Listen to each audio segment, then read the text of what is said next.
Eu sou a Carole e faço parte da equipe psicossocial do Sejusc Famílias. Esse é o nosso podcast falando de famílias. Aqui nós vamos conversar sobre temas relacionados à mudança no contexto familiar, conflitos e transformações. E no episódio de hoje, João Baraúna, que faz parte da equipe de psicologia, e Fernanda Calegari, psicóloga e pedagoga servidora do Tribunal de Justiça do Estado do Amazonas, irão falar sobre o tema Além das Grades, família, justiça e os impactos do encarceramento. Você pode acompanhar o nosso trabalho por meio da nossa página do Instagram, @Falando de Famílias, onde postamos conteúdos relacionados à dinâmica e transformações familiares. Aproveite também para nos seguir no Spotify, Deezer ou qualquer plataforma que você estiver nos ouvindo agora. Se você gostou, não esqueça de nos avaliar e compartilhar nas suas redes sociais.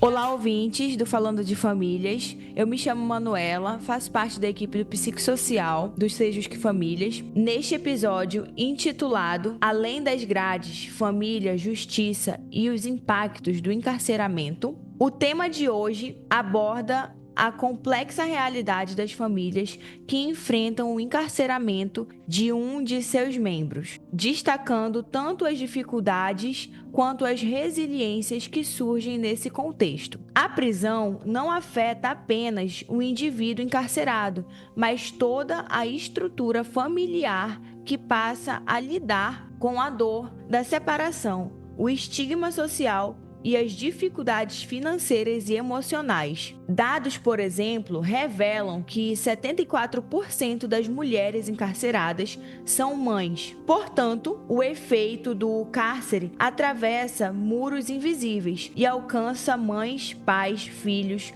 companheiros e toda uma rede afetiva que permanece do lado de fora. E agora, fiquem com a troca de ideias dos nossos entrevistados.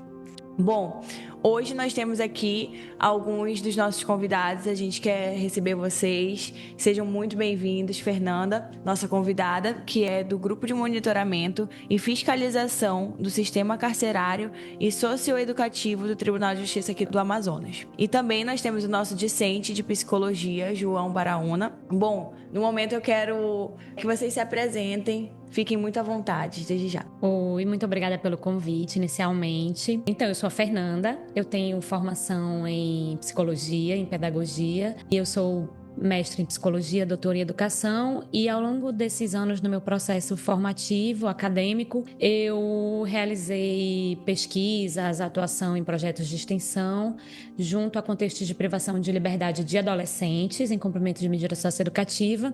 E mais recentemente, aqui no Tribunal de Justiça, faz uns 3 anos, eu tenho atuado junto a adultos, pessoas privadas de liberdade no sistema penal prisional. Então, eu acredito que seja por isso que vocês tenham, me convidado para falar com vocês sobre o tema do episódio de hoje. Então, muito obrigada novamente e estamos aqui para conversar. Oi, gente, eu sou João Baraúna, sou discente de Psicologia da Universidade Federal do Amazonas. Algo bastante interessante da gente estar gravando com a Fernanda Calegari é que ela foi orientada pela mesma orientadora que eu fui, também na UFAM, que é a Cláudia Sampaio, que atualmente ela está em processo de aposentadoria. E a gente sempre, antes de eu chegar no setor, já tinha um interesse em ter um episódio com a Fernanda Calegari, já tinha feito alguns trabalhos com ela, mas é bastante interessante que a gente conseguiu realizar esse episódio. Ele foi pensado, de certa forma, para ela. E espero que vocês gostem do nosso bate-papo aqui. E é isso. Bom, Fernanda, eu gostaria de te perguntar logo agora, sobre como o encarceramento de um membro da família, ele transforma as dinâmicas familiares, no caso, Obrigada, Manuela.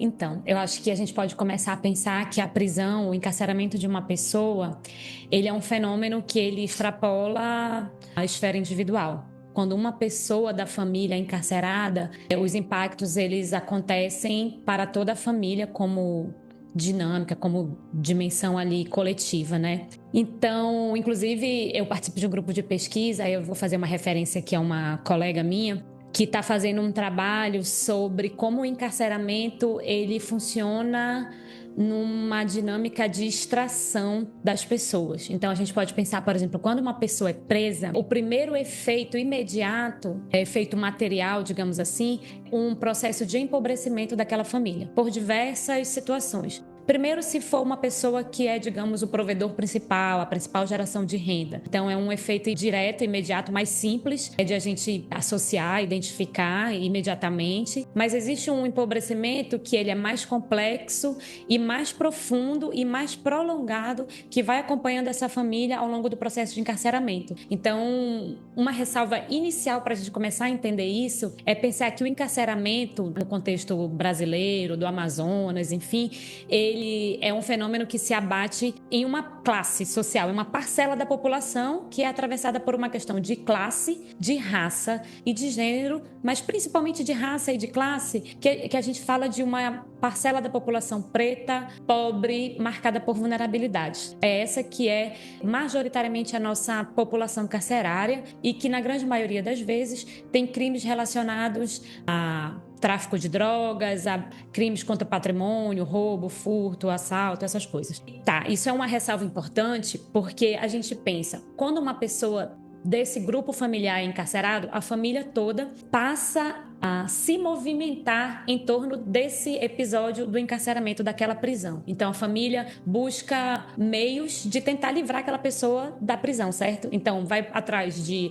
advogado, de estratégias de conseguir liberação disso. E muitas vezes, esse processo, aquelas pessoas não têm alternativas. Então, esse episódio impacta a geração de renda, que foi a primeira coisa que eu falei, né? Que é mais imediata, mas o processo de busca de soluções para que aquela pessoa consiga sair também é um processo que vai empobrecendo aquela família, seja por advogados, que as pessoas querem juntar dinheiro, vender casa, vender carro quando tem, que é o mais difícil, ou vender os bens que possuem, o que causa, inclusive, vender os bens que possuem para tentar liberar uma pessoa da prisão.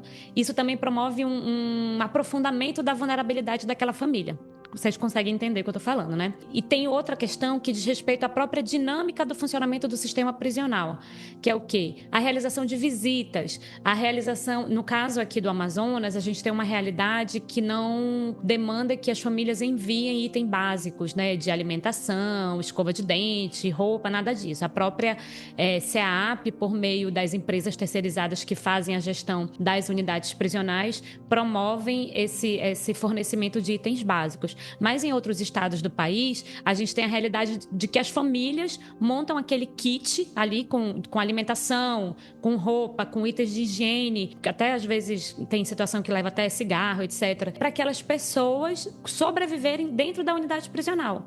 E às vezes existe todo um mercado ali, assim, quem faz o jumbo, tem lugar que é chamado de jumbo, né? Aquele pacotão, aquela mala que a pessoa vai ter que mandar para a sobrevivência do seu ente que está preso. Tudo isso promove uma extração de dinheiro dessas famílias. E em relação, por exemplo, à realização de visitas. Aqui no estado do Amazonas, a gente tem um sistema de agendamento de visitas por meio de um sistema, de um aplicativo, e que as famílias, a partir da realidade dos familiares que eu tenho acompanhado no GMF, que eu recebo para prestar algum tipo de apoio administrativo para melhorar as dificuldades que as famílias têm enfrentado nesse processo de encarceramento dos seus entes, a gente acompanha algumas histórias de muito desgaste, uma peleja, para que as pessoas consigam, inclusive, fazer a visita aos seus familiares. Então, dificuldade no acesso, a rede que não funciona, o aplicativo que cai, o cadastro que é difícil, a aprovação do cadastro que não funciona. Tem uma outra questão também, vou só concluir essa coisa da visita aqui. Então, às vezes, tem um tempo específico, o dia, o horário que o sistema geralmente funciona. Então, a pessoa passa muito tempo, gasta muita energia para conseguir o mínimo, que é pelo menos agendar uma visita. Entendeu? Então chega lá, às vezes a pessoa não entra, porque no Boriscan deu alguma coisa errada, não consegue. E para ela ir para esse dia da visita, ela tem que dispor de um dia do trabalho, se for uma pessoa que tem um trabalho, uma carga horária fixa, ela tem que faltar um dia no trabalho ou faltar um dia no estudo, e as unidades prisionais ficam na estrada, o acesso à unidade prisional é distante. Então, tudo isso, embora eu esteja falando, parece que eu não estou falando especificamente das relações familiares, eu estou falando também, porque essas questões todas, elas atravessam o funcionamento das famílias, né? A dinâmica familiar no cotidiano, quem vai hoje, quem vai se cadastrar, quem vai amanhã, que tipo de vínculo é considerado pelo sistema prisional para que a pessoa possa fazer visita. É avó, é mãe, é tia, é mulher, é companheira, mas não tem certidão de casamento. Então, todo esse abalo na dinâmica para que a pessoa consiga manter a sua relação com seu ente querido, tudo isso são impactos que se abatem sobre as famílias a partir desse processo do encarceramento. Tem mais uma questão específica aqui do estado do Amazonas, é que a gente tem poucas unidades prisionais no interior. E a gente tem uma realidade de pessoas que cumprem execução da sua pena, né, cumprem suas penas em delegacias. E isso tem sido uma realidade que tem sido enfrentada pelo Conselho Nacional de Justiça e pelos entes fiscalizadores aqui do próprio estado do Amazonas também, o próprio GMF também nesse processo, junto ao Ministério Público, Defensoria e a sociedade civil, etc. E isso tem gerado um impacto que é delicado, digamos assim, complexo. Então, tem algumas pessoas que são transferidas para Manaus. Isso também tem um impacto muito profundo nas suas famílias, porque as pessoas ficam sem contato com as suas famílias. E até as pessoas que são moradores da região metropolitana, por exemplo, a pessoa vem lá de Manacapuru para uma cidade, Manaus, para tentar fazer a visita. Então, a gente já tem conhecimento de casos da pessoa que chegou, vendeu o celular que ela tinha para conseguir pagar a passagem, para vir para Manaus, para passar um dia aqui, para conseguir uma carona, para ir para a estrada, para entrar, para fazer a visita na unidade prisional. E aí, sei lá, tragicamente, chega lá, não conseguiu entrar. Se desfez de tudo que tinha para conseguir ter aquele momento com seu familiar na visita, não entrou. Então é isso. Então, as formas que o encarceramento produz impacto na dinâmica familiar são muito distintas, são muito complexas e são, assim, profundas e são prolongadas. Bastante interessante o que a Fernanda traz, e principalmente essa questão quando ela toca nesses tópicos mais sociais, né? Tendo em vista que a psicologia, ela observa que, de certa forma, o sistema prisional brasileiro, ele serve como uma forma de segregação da sociedade, deixando, por exemplo, os trabalhadores contra essas pessoas que estão passando por esse processo e fazendo uma segregação. E é bastante interessante quando ela traz a questão que essas pessoas que estão nesse processo são pessoas de forma maioral, pessoas negras, é que isso lembra muito a questão do racismo mesmo, né? Do racismo estrutural, como as pessoas, elas são subjugadas e, de certa forma, julgadas pela sociedade. Então, muito interessante quando ela traz esses dados, e eu acho que a gente vai acabar voltando nisso nas perguntas mais para frente, porque é algo muito recorrente quando a gente fala sobre esse tema. Eu acredito que seja interessante também ressaltar, Fernanda e João, que a gente pode observar que muitas vezes a maioria dos presos, às vezes, já vem de uma vulnerabilidade, já vem de lugares que levam eles aonde eles estão hoje em dia. Então, Fernanda, eu gostaria de saber um pouco mais sobre como as práticas parentais, Fernanda e João, né? Eu gostaria de saber de vocês. Como as práticas parentais continuam ou deixam de acontecer quando um dos responsáveis está encarcerado, né? Você já havia dito um pouco sobre isso, mas eu queria que você se aprofundasse um pouquinho mais em relação a esse tema. Tem uma... meio que reagindo ao comentário de vocês em relação à pergunta anterior, e aí conectando com esse outro tema da segunda questão, é que o encarceramento, o aprisionamento de uma pessoa, ele funciona de fato como um dispositivo de aprofundamento dessas vulnerabilidades. Certas vulnerabilidades, elas são pré-existentes, e quando essa pessoa é presa, essa vulnerabilidade, esse empobrecimento, esse encarecimento do bem-estar social, digamos assim, ele é aprofundado. E isso se opera por meio da extração de diversas coisas, do tempo que as pessoas, né, como eu falei, elas começam a viver em função do cárcere, então elas não têm tempo para cuidar de si, tempo para o lazer, elas não têm saúde e tem extração do próprio bem material, certo? E isso interfere diretamente nas relações pessoais também, nas relações de parentalidade,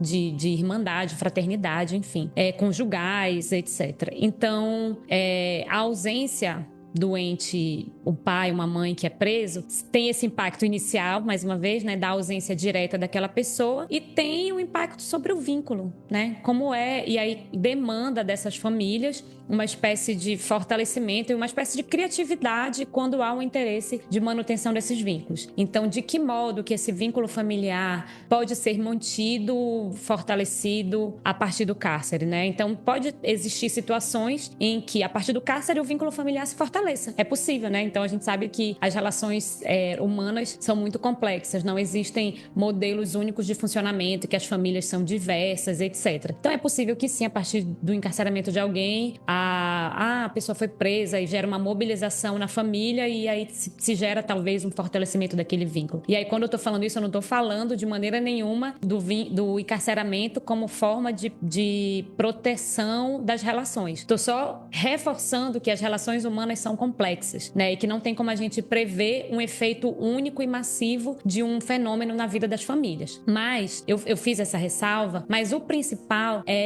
o mais comum, né, a gente acompanhar, é de fato uma realidade desafiadora para que os pais continuem exercendo a sua parentalidade, para que as mães continuem exercendo a sua maternidade, e especificamente as mães. Então, em relação a essa pergunta, eu gostaria também de fazer uma ressalva de gênero, que quando os homens são encarcerados, né, as mulheres que fazem parte desse grupo familiar de um homem encarcerado, na maioria das vezes, são acometidas de uma maior sobrecarga, né? Às vezes de geração de renda, uma sobrecarga de cuidado, uma sobrecarga de luta pelo bem-estar do seu familiar ali, seu pai, seu esposo, seu irmão que está preso. E essas mulheres se organizam enquanto grupo para buscar levar o que precisa, buscar o bem-estar, lutar pela saúde, fazer reclamações nos espaços onde é possível fazer reclamações, ouvidorias, corregedoria. O próprio GMF, que é o setor onde eu trabalho, eu recebo majoritariamente mulheres que estão nesse processo de luta e de reivindicação dos direitos dos seus pares, né, dos seus familiares. Isso é o mais comum. Então, eu posso dizer para vocês que desses quase 3 anos que eu atuo no GMF, eu nunca recebi nenhum homem para fazer nenhuma reclamação acerca de qualquer situação de uma mulher encarcerada, mas as mulheres, enquanto grupo, elas têm essa função socialmente construída de cuidado. Então, quando um homem é encarcerado, as mulheres muitas vezes são demandadas ainda mais fortemente desse lugar de cuidado, de fortalecimento e de garantia do bem-estar mínimo para essas pessoas. E quando uma mulher é encarcerada, a gente saindo um pouco daquele estereótipo de que a mulher encarcerada é abandonada, eu acho que é por outra via. A gente tem uma via assim que conversa com isso, mas que é mais profunda, digamos assim. A gente tem no Brasil um cenário de muitos lares que são chefiados por mulheres, que são as principais geradoras de renda, de educação, de suporte emocional, e que os homens não têm um papel muito, muito presente nesse cenário. Então, quando essas mulheres são encarceradas, as famílias passam por um processo de desestruturação mais intenso. Porque as mulheres que eram a fonte de renda principal daquela família são presas. Então, ela saiu daquela posição. A família precisa fazer todo um processo de reestabilização para conseguir continuar tendo a sua renda, se reorganizar e aí tentar ver alguma forma de visitar ou de conseguir alguma coisa para aquela mulher que está presa. Quando essa mulher tem filhos, o processo para que os filhos consigam visitar é muito mais complexo também, né?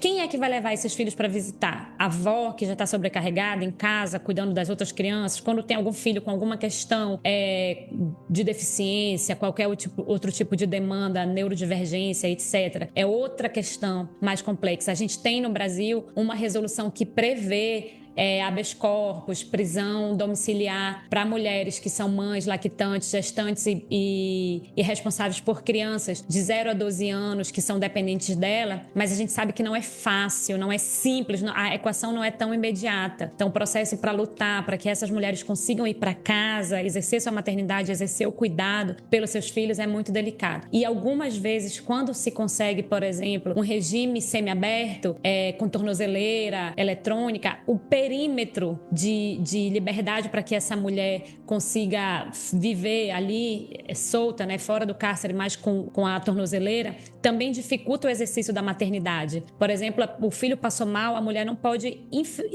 ferir as regras do perímetro por onde ela pode andar, porque se ela for levar o filho no pronto-socorro, ela vai ser presa de novo, e aí não vai ter quem cuide do filho. Então, as formas de violência do Estado, elas são muito sutis, embora muito agressivas.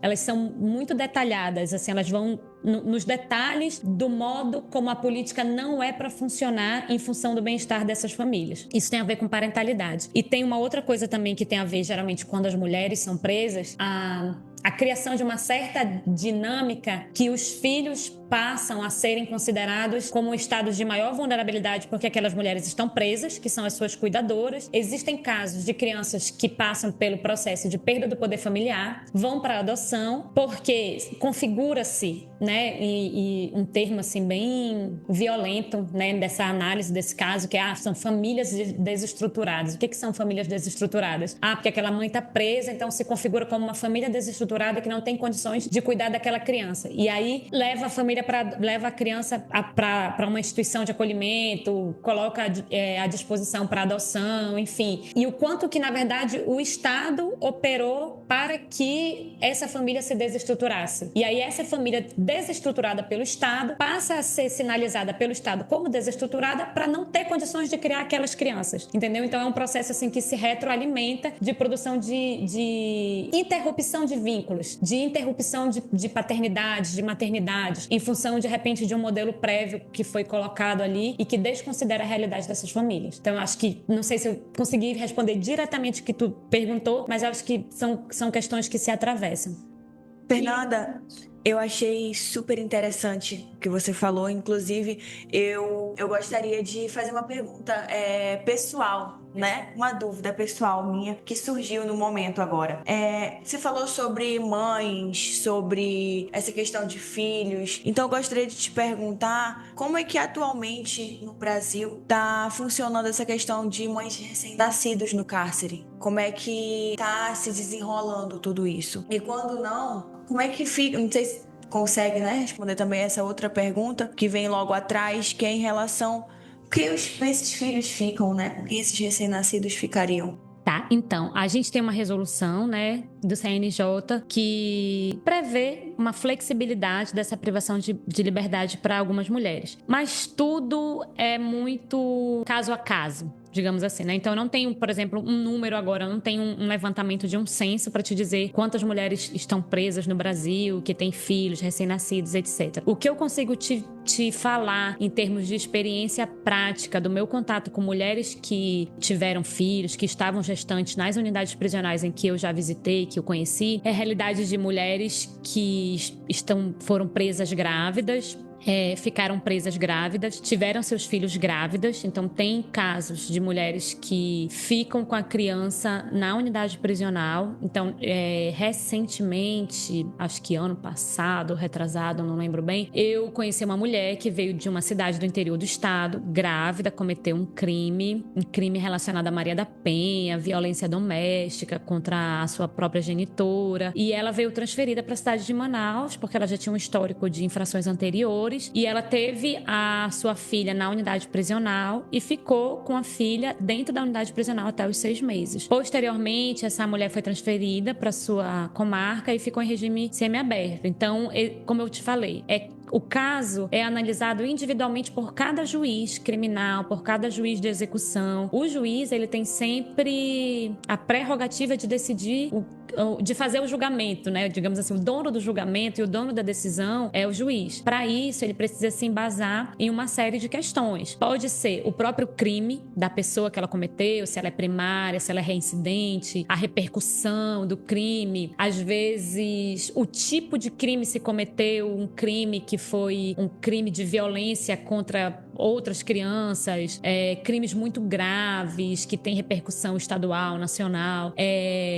Tudo isso, quando o judiciário vai avaliar a vida dessas pessoas, ele leva tudo isso em conta. Então, é tudo isso que está em cena para se pensar a oferta de um direito assim para mulheres que têm filhos recém-nascidos, como é o grupo específico que tu perguntaste. No caso da mulher continuar presa e esse filho sair, né, depois do período mínimo ali de amamentação, os filhos geralmente vão para as famílias primárias, né, para os familiares mais diretos, que é a avó, tia, o genitor, quando é o caso. E aí fica a prioridade é que se mantenha essa criança na sua família inicial, né? Pensando principalmente no direito daquela criança ao seu convívio familiar. Então, a ideia é essa. A gente tem aqui no Tribunal de Justiça, não sei se vocês conhecem, pela Coordenadoria da Infância e Juventude, um projeto chamado Protegendo Filhos, que faz o atendimento de mulheres que estão encarceradas, que são mães de filhos de menores de 12 anos e que elas fazem visitas domiciliares, procuram justamente saber como é que está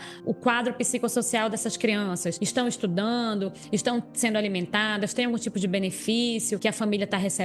Aí essa questão de benefício também é uma questão complexa, porque quando essa mãe está presa e o Bolsa Família, por exemplo, ela não consegue continuar recebendo presa. Para que ela consiga dar o Bolsa Família para que outra mãe, a avó dela, a avó da criança, a mãe dela receba, ela tem que dar algum tipo de documentação dizendo que a guarda é da avó. Mas se ela diz que a guarda é da avó, ela perde o direito de pleitear dentro do processo judicial a saída dela em função daquela criança. Então, você entende que é todo um jogo de interesses e de funcionamentos que é difícil de equacionar o que é melhor e como garantir o bem-estar daquela criança sem o prejuízo para o grupo, digamos assim, entende? Porque a criança, ela é prioridade absoluta do Estado, família, sociedade, mas ela também faz parte ali de um cenário, né? De um coletivo que é a família. Então, existem alguns casos, sim, que não tem uma família nem primária nem extensa que queira ficar com aquela criança ou que consiga ficar com aquela criança, e aí é o caso de a mãe que perde, né, o poder familiar, né, o antigo pátrio poder. E aí aquela criança é colocada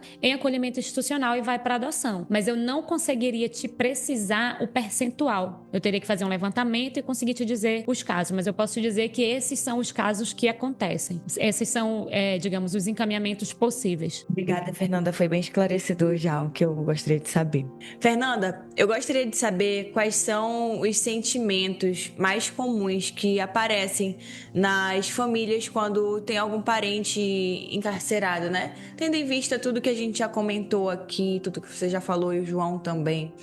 Então, Fernanda, eu gostaria de saber quais são os sentimentos mais comuns que aparecem nas famílias quando um parente é encarcerado.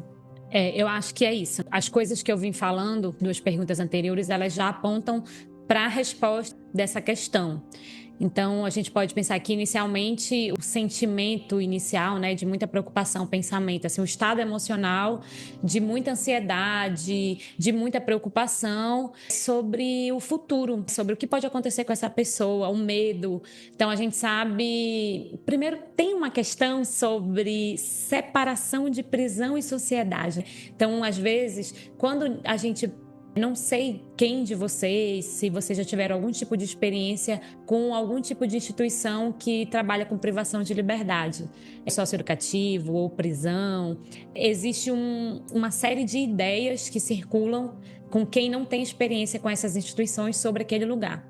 Então, às vezes, um lugar muito violento, que as pessoas morrem lá dentro, são violentadas, né? A gente, às vezes, assiste filmes, séries, essas coisas que reforçam um certo imaginário social acerca das prisões e que resguarda em si, óbvio, certo percentual de congruência com a realidade, de fato parte da realidade, mas não necessariamente desse jeito.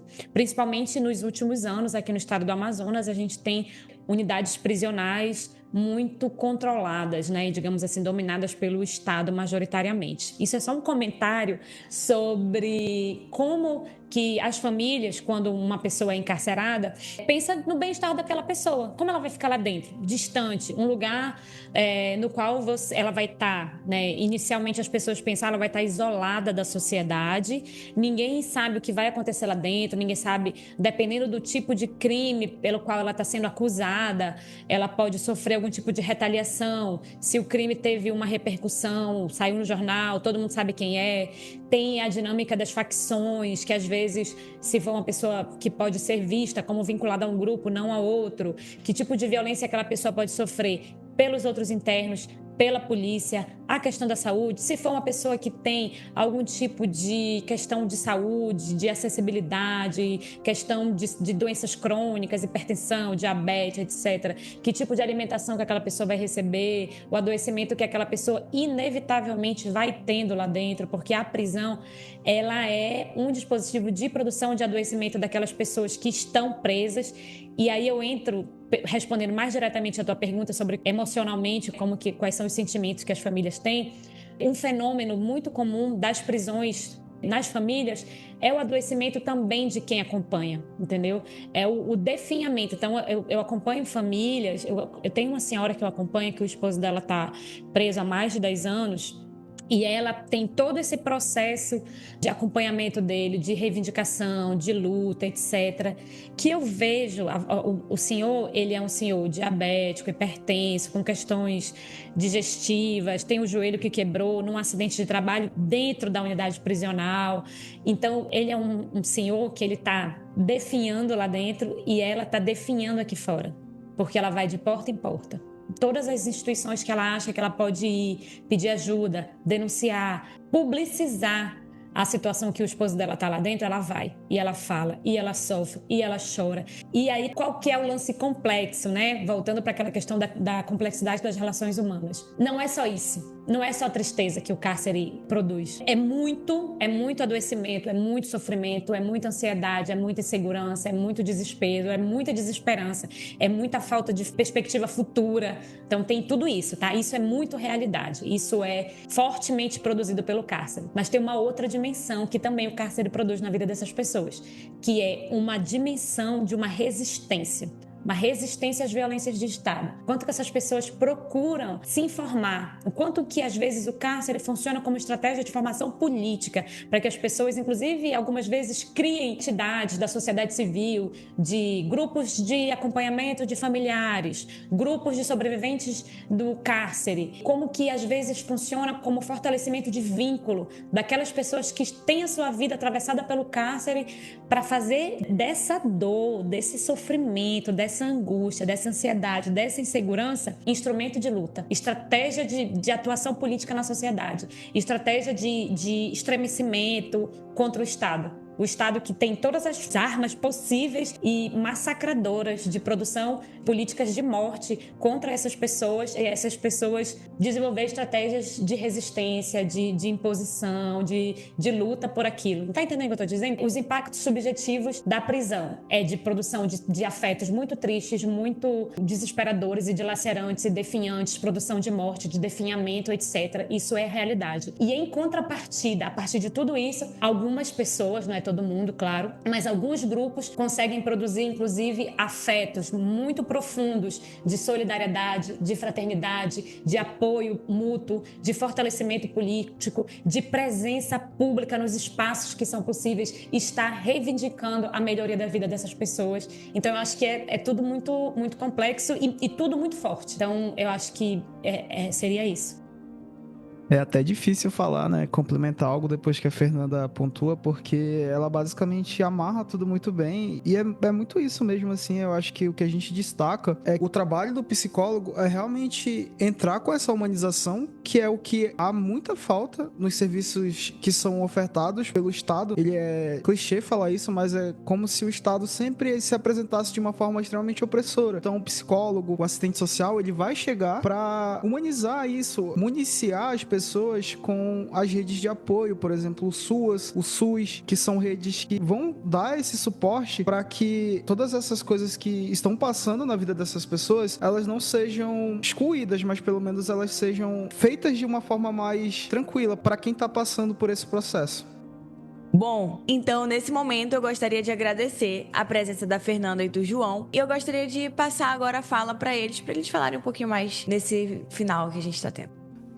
Eu também agradeço, Manuela e João, pelo convite inicialmente. É uma honra para mim estar aqui participando desse podcast que produz muito conteúdo de qualidade para a gente pensar, né, todas as questões relacionadas às dinâmicas familiares. E eu fico feliz, espero que as coisas que eu falei tenham feito algum sentido para o conteúdo do podcast, para a formação de vocês e para quem estiver ouvindo. E eu me coloco à disposição para a gente continuar pensando, tá bom? Sobre o cárcere, sobre as instituições. E estamos aqui à disposição.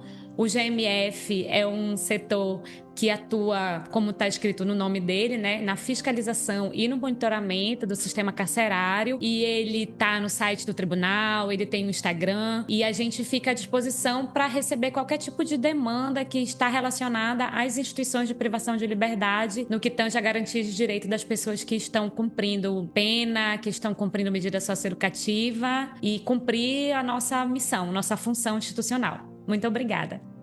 Primeiramente, agradecer novamente a presença da Fernanda por ter aceito o convite. Sempre muito interessante ter uma profissional tão capacitada falando sobre esse tema, que às vezes é um tema que é escanteado, né? Nem todo mundo da sociedade olha para essas pessoas com certa atenção que elas deveriam ter. E é isso, também queria agradecer o convite por participar de mais um episódio. Sempre um tema muito importante pra gente, pra nossa atuação.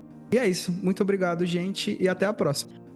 Bom, e foi o nosso podcast de hoje. Nós queríamos também falar para vocês nos seguirem nas nossas redes sociais, que é @sejusquefamilias. Nós estamos no TikTok, no Instagram e em outras plataformas digitais. E foi isso, até o próximo episódio.